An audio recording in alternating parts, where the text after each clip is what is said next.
សំណាងយ៉ាងចំណានដែលវាសនា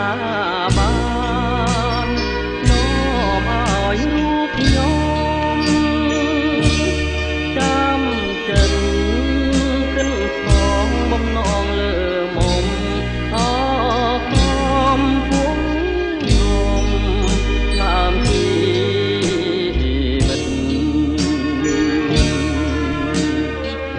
រੂក្លិនកុលាបជ្រាបសពប្រានប្រយ៉ាងព្រៀបបា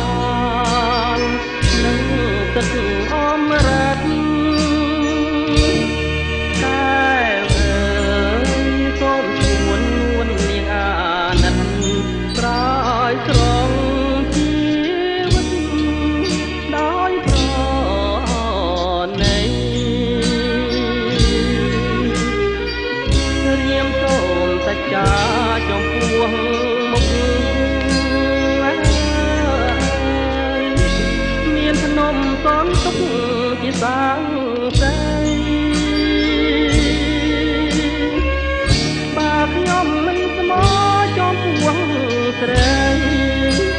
សូមអ្នកប្រឡាយខ្ញុំចោលទៅ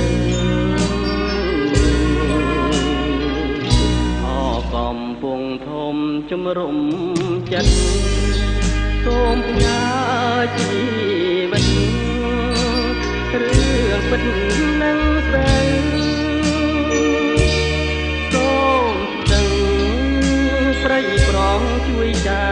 កជើងរូបទៅឲ្យខ្ញុំជាគូ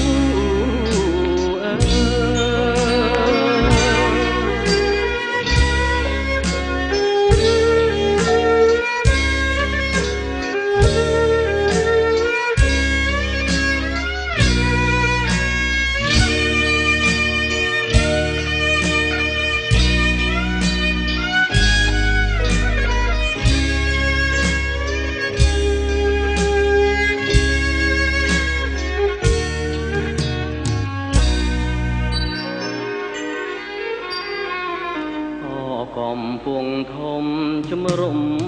ចិត្តសូមផ្ញើជីវិតរឿងពិត